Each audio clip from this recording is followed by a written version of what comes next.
cabdixakiin aad baa u mahadsan tahay dagaalkani waxa uu soo socday muddo 3 maalmood ah kii ugu dambeeyay waxa uu bilowday 11:45 daqiiqo ee habeennimadii xalay waxaana uu iskii u istaagay 7 subaxnimo ee saaka dagaalkani waxa uu u muuqday mid ka xoog badnaa labadii dagaal ee ka horeeyay marka la eego hubka la isu adeegsanayay iyo sida ay isugu jawaabayeen dhinacyada dagaalamayay waa Puntland iyo BSF وقرتي فاضل مو حين نوجين إن معناتي شرط طالع إن حبت شوتشين الله سوين يو أرساس تلريدين إن لسلا قرتي ولو لبض الدعانة كل من هذا نور بهين تسلا ورقة صوب حي شيء إن محايس بدلي هذا يضو حالد هالكاتاجن باللوجا وارون ضدكو حلا وحي كسيحدين إن وان نبضيد لجاري وزير كأمني أيها هاللي BSF قرال أيها كصوب حي ولو لبض الدين عددكو أي سلوك سنايين والصحافة ذي ذا ليس داف صدق وأهايم قوة دليل أبضن قوة colaad horseedi kara laakiin ay ku jirtay in nabadda ay qaadanayaan oo ay qoor dhigteen isimadii iyo nabadoonadii uqayshii waa ay shaqo galeen dadku waxay ku seexdeen in nabad lagu soo dabaali doono arrintan laakiin waxa xigay in saqdi dhexe xalay uu dagaalku dib u bilowday lamana garanayo cidda bilowday qolo walba qolada kale ayay ku riixaysaa وقرتي واحد tilmaantay inuu dagaalku ka xooganaa kuwii hore ama isku hormaadadii hore dhacay ilaa hadda ma la og yahay khasaaraha rasmiga ah ee ka dhashay isku horimaadka ama wadarta guud ha noqoto ama kii xalay ha noqoto ma jirto cid ka hadashay khasaaraha dhabta ah marka Puntland iyo BSF laakiin VOA maray la xiriirtay khaatirta ka howlgasha goobaha caafimaadka magaalada Boosaaso oo si toos loo geynaya dhaawacyada iyo meydadka waxa ay xaqiijiyeen in 19 qof oo meyd ah la soo gaarsiiyay ku dhawaad 80 qof oo dhaawacana lagu dabiibay goobaha caafimaadka waxa kaloo la xaqiijiyay dadkaasi inay ahaayeen askartii dagaalamaysay iyo dad shacab ah oo xabadaha wiiftada ahay ay waxyeelayeen cabdixakiin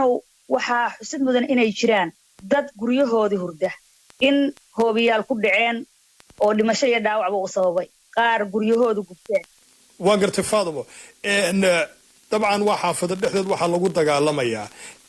hadad bulshada u sawirto ama aynu tilmaano dagaalku maxriyo iyo meel ciidaba degan yihiin buu ka dhacayaa mise guryaha la isku dilay halkee la isku dilay goobta la isku dilaya maxaafado badan ba mise waa meel gaar oo magaalada kamid ah waad mahadsan tahay dagaalkani waxa uu ka dhacayaa xarunta ciidamada BSF oo ah goob aad loo adkeeyay waxa ku wareegsan difaaca ka samaysan shub iyo ciid waa dayrar kala dambeeya derbiyo isdabayaal waa goob aad u ballaaran waxay ku taala meel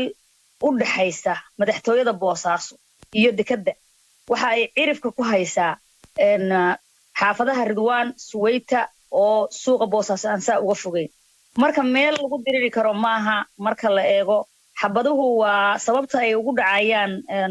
guryaha deegaanka iyo meheradaha waan gartay waxa tilmaantay inay xabadahaasi xaafadii ku dhacayaan dabcan ay xaafadaha qaarna ay gaareenba waxaynu arkaynaa warbaahinta laga arkay maalmihii ugu dambeeyay in dadweyne kala duwan oo dadkii magaaladii ay barakacayaan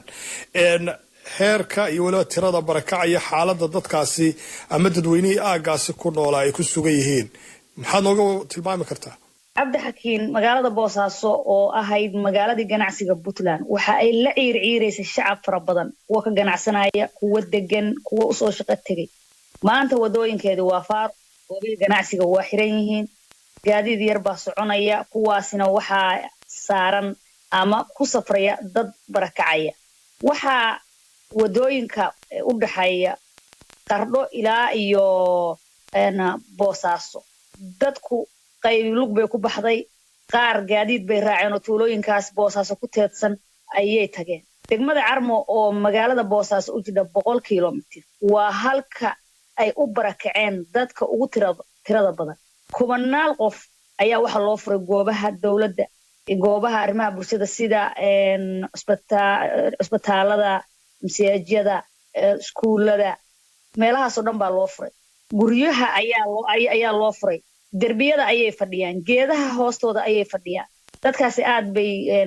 wuxuu ugu baahan yihiin gurmad qaarkood waxa ay lugeynayaan Boosaaso iyo Carmo dhexdooda waayo Cabdixakiin waxa jira sicir barar baa kacay shidaalkii baa qaaliyoobay gaadiidkii lagu barakici lahaa ayaa qaaliyoobay boosaaso iyo carmo waxay isu jiraan 100 kilomitir gaariga sida khaaska aad u kiraysanayso waxa uu dadka ka qaadan jira reerka markuu rarayo $40 iminka waa $200 taxiga magaalada boosaaso aad isticmaalayso waxaba istaagayeen taxigii online-ka lagu dalbanayay marka wuxuu ku dhahayaa xabad baa dhacaysa $20 ma bixinaysa meesha $20 ama $10 laga dalbanayo $1 iyo bar baa la bixin jiray marka waxa qaxa barbar socda maciishadii oo sicir barar ku yimid waan garta ugu dambeyn Faadumo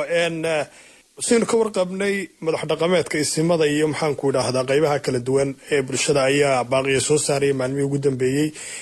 labada dhinac in la kala dhex galo waan iyo waliba nabad laga dhex dhaliyaa la waday dadaalkaasi hadda inaba wax socdo maadaama wali xabadii socoto markii xabadu dib u bilaabatay xalay dadku rajo xumay ka muujiyeen waxa quus laga gaaray wada hadalkii laakiin waxa rajada soo celisay kadib markii madaxtooyada Puntland ay soo saarto qoraal barqanimadii maanta kaas oo lagu sheegayo in General Maxamuud Cismaan uu bilaabay dagaalkan barakacana uu sababay waxa dhinaca kale madaxtooyadu ay soo dhaweysay in dib loo furo waqtina ay siinayso dadaalada lagu doonayo in wada hadal lagu dhameeyo arrintan si nabadana lagu soo dabaalo waxa dhinaca kale waxa qoraal soo saaray ciidamada BSF waxa ay eedayntan u jeediyeen xubno kamid ah golaha wasiirada Puntland waxay ku sheegeen in ay dagaalka hurinayaan mas'uuliyadna aysan qaadi karin sidoo kale qoraalkan BSF waxa lagu sheegay in BSF ay ku sugan tahay xiradoodii ayna isdifaacayaan wariyaha VOA da ee magaalada Boosaaso Faadumo